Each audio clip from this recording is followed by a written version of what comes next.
వినపడతా ఉన్నాయా? డప్పులు, వాయిద్యాలు. యాక్చువల్గా మొదటిసారి ఆయనకి పేరెచ్చినప్పుడు రాజమండ్రి సెంట్రల్ జైలుకి దానికి సంబంధించిన ఏర్పాట్లు జరిగింది.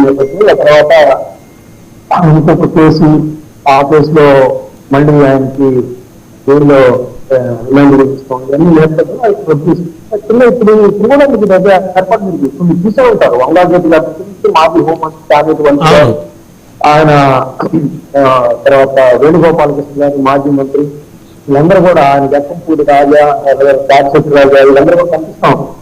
అంటే ఆయనకి దాడి ఇంటి మీద దాడి జరిగిన దగ్గర నుంచి ఈ రోజు వరకు కూడా, అంటే 19వ రోజు నాకు తెలిసి 19వ రోజు వరకు ఈ రోజు నిన్న కూడా ఆదిమూలపు సురేష్ గారు వచ్చిన పరిస్థితి నిన్న కూడా, ఇవాళ కూడా. అంటే ఈ అంబటి రాంబాబు గారి ఇంటి మీద దాడి మొత్తం మనం చూస్తే, అప్పటి నుంచి చూస్తే ఏంటంటే, ఒకటి వైఎస్ఆర్సీపీ ప్రభుత్వ హయాంలో ఈ విధంగా ప్రత్యర్థుల మీద దాడులు చేశారు ప్రధానంగా రాజు. అదే దుస్థితి ఈ రోజు తెలుగుదేశం పార్టీ ఎందుకు పాల్పడిందనే చర్చ ప్రజల్లో ప్రారంభం. వైసీపీకి ఎంతవరకు మేలు చేస్తా, అంబటి రాంబాబు గారికి సానుభూతి వస్తా అని పక్కన పెడితే, ప్రజల్లో చర్చ ఏంటంటే, ఇదేంటి వాళ్ళు అలా చేశారని కదా వాళ్ళు పక్కన పెట్టాం, వీళ్ళని ఇళ్ళ మీదకి వెళ్ళి తగలబెట్టి అనే ఒక చర్చ ప్రారంభమైంది. ఇందులో తెలుగుదేశంలో తటస్థంగా ఉండే వాళ్ళలో కూడా ప్రారంభమైంది. ఇలా చేయకుండా ఉండాల్సింది, ఇలా చేయడం ద్వారా మనం అనవసరంగా వాళ్ళకి ఆయుధాన్ని ఇచ్చినట్టు అయ్యామనే ఒక బాధ కూడా కనిపిస్తాం, ఎక్కడికి దారి తీస్తుందో అనేది కూడా. అయితే ఇప్పుడు రాంబాబు గారు మనం జైలు నుంచి వచ్చిన తర్వాత మాట్లాడిన మాటలు మీరు మొత్తం విన్నాను ఇప్పటివరకు కూడా. ఆయన బాత్రూంలో జారిపోద్దానంట ఒకటి. రెండోది ఏంటి, ఆయన జైల్లో వేశారు కదా అని మేము భయపడే వ్యక్తులం కాదు, మరింత పోరాటం ఏంటో చూపిస్తాం, పట్టుదలతో చూపిస్తాము, అది పిక్చర్ లాగా ఉన్నారని చెప్పేసి ఆయన డైరెక్ట్ గా బాణాలని చంద్రబాబు లోకేష్ మీద చూపించారు.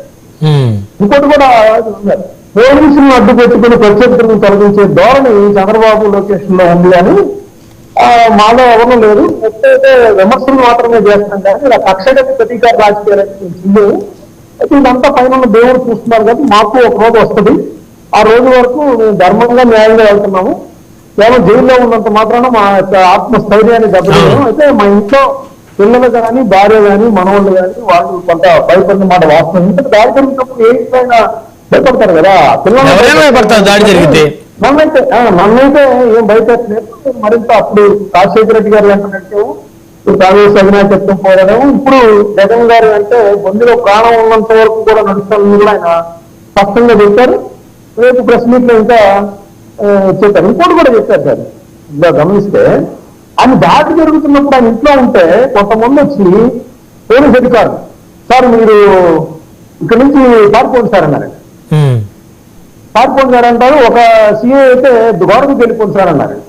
ఏమైనా గోడకు వెళ్తే ఇంకా ఆరోగ్యం సస్పెరెంట్ లెక్క, పారిపోయినా గోడ దిగుతున్నా కూడా ఏదైతే జరగండి ప్రభుత్వం తెలుసుకుంటాము, అంతేగాని నేను సలహాలు వస్తుందని చెప్పారు. ఈ మాటలు చెప్పడం వెనక కూడా ఏదైనా ప్లాన్ ఉంటుందా మస్తాన్ రావు గారు? లేదు, ఆయన పక్కన ఉన్న వాళ్ళు కొంతమంది ఇన్ఫర్మేషన్ చెప్పారు, వాళ్ళ అనుసరణతో కూడా జరిగింది. ఇప్పుడు చెప్పడం రాంబాబు గారు అయితే రాంబాబు గారు నోట వెంట వచ్చింది కాబట్టి దానికి వాల్యూ వస్తుంది. ఆయనతో పాటు ఎవరైతే 15-20 మంది ఉన్నారో వాళ్ళందరూ దానికి సాక్షులే. ఇప్పుడు రాంబాబు గారు ఏదైతే చెప్పారో ఆ పోలీసులు వచ్చి సార్ బయటకు వచ్చి సారీ అని చెప్పండి, లేకపోతే గౌరవకి వెళ్ళిపోండి అని అంటే ఒక నాయకుడు, రాష్ట్రస్థాయి నాయకుడు, ఒక 35 ఏళ్ళ నుంచి 38 ఏళ్ల నుంచి రాజకీయాల్లో ఉన్న వ్యక్తి గౌరవకి వెళ్ళిపోవడం అంటే ఆయన ఆ రోజు ఆత్మహత్య చేసుకుంటే ఏది కదా రాజకీయంగా. అంటే ఆయన ఫేస్ చేయడానికి రెడీ అయ్యారు. ఇప్పుడు కూడా దానికి ఆయన మాటల్లో ఆత్మస్థైర్యం కనిపిస్తా ఉంది. జైల్లో ఇంతకంటే ఏం చేయలేరు కదా, వాళ్ళు ఏదో జైలు అధికారుల ద్వారా కొంత ఇబ్బంది పెట్టాలని నాకు అనే పెద్ద ఇదేం కాదు, జైల్లో సాధారణ ఖైదీ లాగా ఎలా ఉండాలో నేను రెడీ అయిపోయాను అని చెప్పారు. అయితే ఆయన మాటల్ని చూస్తే ఖచ్చితంగా ఆయన పోరాటం చంద్రబాబు గారు లోకేష్ మీద ఎక్కువ పెట్టినట్టుగా కనిపిస్తుంది బాణాలని కూడా. అవును, ఎమ్మెల్యేని ఎక్కడ టార్గెట్ చేయలేదు, మినిస్టర్ కేంద్ర మంత్రి పెమ్మసాన్ని కూడా ఎక్కడ టార్గెట్ చేయలేదు ఆయన. లేదు, వాళ్ళిద్దరూ మానిటర్ చేశారన్నాడు. ఆయన ఆరోపణ ఏంటి, ముఖ్యమంత్రి చంద్రబాబు గారు లోకేష్ గారు మా ఇంటి మీద దాడిని ఏదో వాళ్ళ ఆదేశంలో వచ్చి చేశారనుకోవట్లేదు. 5 గంటల టైం కూడా చెప్పారు ఆయన. 5 గంటల నుంచి అర్ధరాత్రి 12 గంటల వరకు వాళ్ళు విధ్వంసం ఈయన మానిటరింగ్ చేశారనే ఒక ఆరోపణ, బలమైన ఆరోపణ ఎవరైతే జైలుకి వెళ్ళారో ఆయన చెప్తున్నాడు. అవును. అనుచరులో జగన్మోహన్ రెడ్డి గారు వచ్చి చెప్పడం అదంతా కూడా ఒక రాజకీయ ఎత్తుగడ కావచ్చు. ఎవరైతే ఈ మొత్తం కేసులో ఇందాక ఉండవల్లి అరుణ్ కుమార్ గారు చెప్పారు, అసలు ఈ కేసుకి సంబంధించి పరువు నష్టం దావా వేయచ్చు కానీ డైరెక్ట్ గా తీసుకెళ్లి జైల్లో వేసే పరిస్థితి ఎక్కడ ఉందో అలా వేసే పరిస్థితుల్లో ప్రతి వ్యక్తి తర్వాత వేరే వాళ్ళు తీసుకుని జైల్లో వేసేసుకోవచ్చు. పరువు నష్టం దావా కింద అరెస్ట్ చేయటమో లేకపోతే నోటీసులు ఇవ్వటమో ఇలాంటివి జరుగుతాయి అబ్యూజివ్ లాంగ్వేజ్ యూజ్ చేస్తాం. ఎందుకంటే అదే విషయంలో అదే సంఘటనలో చాలా మంది అంబటి రాంబాబు గారిని కూడా లకారాలతో తీసుకారు. మరి వాళ్ళందరినీ ఎందుకు అరెస్ట్ చేయలేదు అనేది ఆయన ప్రశ్నిస్తా ఉన్నారు. నిజమే కదా అది. అవును. ఇప్పుడు సన్మానం కూడా చేసినట్టున్నారు కదండి గుంటూరు నగరంలో.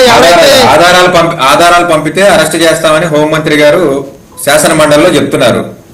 సార్ ఇప్పుడు వెంకటేష్ గారు చెప్పింది కరెక్ట్. ఆధారాలు ఏమి ఇప్పుడు ఓపెన్ యూట్యూబ్ ఓపెన్ చేసి ఫోన్ ఓపెన్ చేసి గుంటూరు గ్రంథాలయ చైర్మన్ వందనాదేవి గారిని కొడితే అద్భుతమైనటువంటి ప్రసంగాలు వస్తాయి. ఇంకా ఆధారాలు ఏంటి నాకు అర్థం అవ్వట్లేదు. అక్కడలే సార్, అక్కడ దాకా కూడా వస్తుంది. ఆ రోజు పొద్దున వెంకటేశ్వర గుడి దగ్గర ఫ్లెక్సీ దగ్గర ఏం జరిగింది, అక్కడి నుంచి రాత్రి 12 గంటల వరకు వీడియోలన్నీ చూస్తే ఆ రోజు ఓపెన్ అవ్వదు. ఇంకా ఆధారం ఉంది. ఈ రోజుల్లో డిజిటల్ టెక్నాలజీ ఉంటాయి ప్రజలు. ఇప్పుడు ఎందుకంటే కళ్ళెదురుగా ఆధారాలు ఉన్నప్పుడు ఇంకోటి కూడా నిజానికి ఏంటంటే వైఎస్ఆర్సీపీ కొంత వెనకడుగు ఆ రోజు కొత్తగా ఆమె కౌంటర్ చేస్తూ అన్నప్పుడు ఖచ్చితంగా 5 నిమిషాల్లో వైఎస్ఆర్సీపీ సోషల్ మీడియా వాళ్ళను లేకపోతే మీడియా సెల్ వాళ్ళని పంపిస్తే 5 నిమిషాలు ఆధారం ఇచ్చేస్తుంది. అసలు ఎలా రియాక్ట్ అయితే తెలిసేది ప్రభుత్వం. అంటే హోంమంత్రి గారి దగ్గర ఇన్ఫర్మేషన్ లేదని అనుకోవాలా మస్తాన్ రావు గారు, లేకపోతే ఇన్ఫర్మేషన్ ఆవిడకి రాంగ్ ఇన్ఫర్మేషన్ ఇస్తున్నారు అని అనుకోవాలా ఆవిడ కింద ఉన్నటువంటి ఎవరైతే అధికారులు ఉన్నారో వారు? అట్లగా సార్, ఇప్పుడు హోమ్ మినిస్టర్ గారు రాజకీయ తెలియదు కానీ అక్కడ వాళ్ళు ఏంటంటే కౌంటర్ పార్ట్ వెళ్ళాలంటే రాజకీయాలు కదా. ఇప్పుడు ఏదైతుంది వాళ్ళు నెయ్యి ప్యాకెటా చీజ్ ప్యాకెటా పక్కన పెట్టారు, ప్రదర్శించారు అక్కడికి వచ్చి. పొరపాటున హోంమంత్రి గారు వందనాదేవి గారు తిట్టడం తప్పంటే హోంమంత్రి గారు కూడా టీడీపీ అందరూ తిట్టేస్తారు కార్యకర్తలు. అయ్యొచ్చు, కానీ వాస్తవం తరపున ఉంటే ఖచ్చితంగా ప్రజల దృష్టిలో ఆమె హీరో అవుతారు కదా. అవును, ఆమె కరెక్ట్ గానే ఉంది. ఆమె తెలుగుదేశం పార్టీకి సంబంధించిన నాయకురాలైనా కూడా ఆమెను కూడా ఆమె ఎక్కడ ఉపేక్షించలేదనేది వస్తుంది కదా. కానీ చాలా అంశాల్లో హోంమంత్రి గారు ఫెయిల్ అయ్యారు. చాలా అంశాల్లో వారు ఎందుకనో కానీ సరైన డేటా దగ్గర లేకుండా మాట్లాడుతూ ఉన్నారు. బ్రహ్మనాయుడు గారు ఇక్కడ ఆడబిడ్డ మీద హోంమంత్రి గారి మీద మనం అభాండాలు వేయటం అనేది కరెక్ట్ కాదు.